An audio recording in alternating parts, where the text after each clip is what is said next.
Assalamualaikum dan salam Malaysia Madani, bertemu kembali dalam Berita Semasa.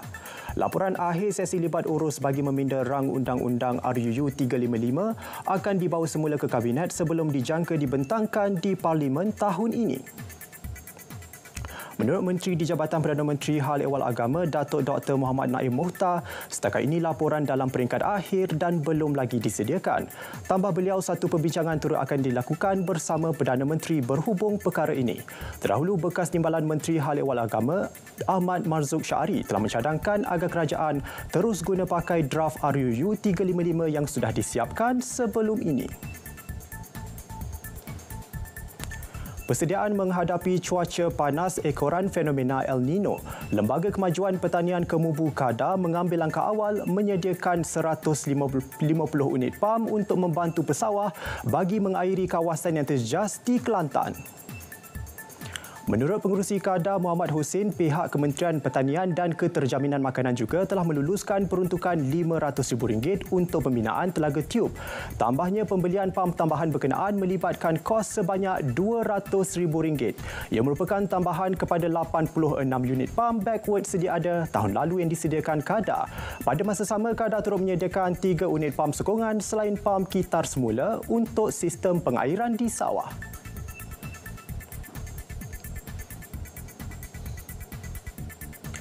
Polis Johor berjaya menahan 184 individu termasuk 162 warga asing terlibat pelbagai kesalahan termasuk melanggar pelesenan pusat hiburan dan penyalahgunaan dadah.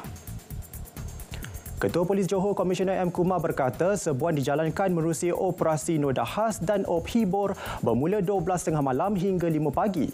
Antara kesalahan melanggar syarat lesen hiburan, tidak memiliki pas kerja sah, salah guna pas kerja dan tinggal lebih masa. Selain itu, ujian urin mendapati 4 lelaki dan 28 wanita warga asing bersama 14 lelaki dan 2 wanita warga tempatan positif dadah.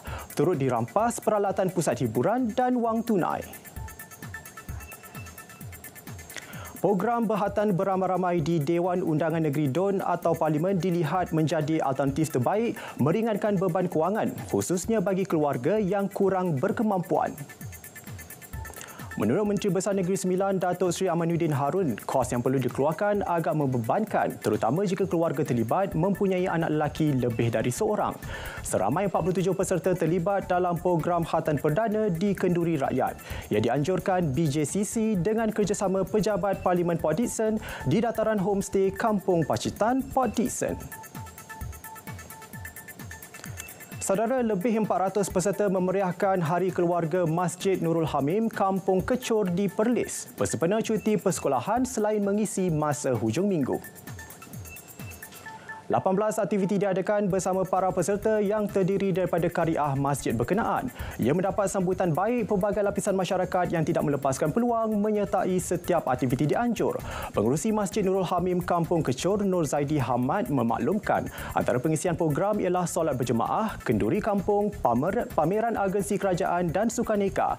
Katanya masjid tidak seharusnya sinonim dengan golongan berusia semata-mata, sebaliknya mesti menarik minat anak muda untuk menyertai pelbagai program pengimarahan masjid.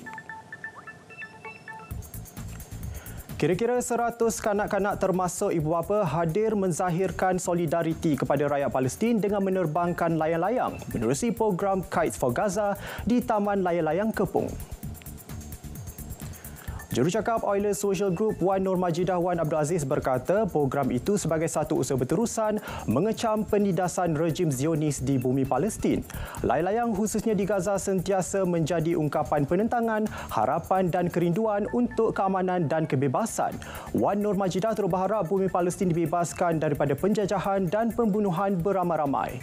Ibu bapa yang hadir dilihatkan turut memberi pendedahan kepada anak-anak mereka mengenai situasi yang berlaku di Gaza. Baik saudara, berita semasa berakhir di sini. Dari sungai ke segara, Palestin pasti merdeka. Malaysia Madani, tekad perpaduan, penyuarapan. Assalamualaikum.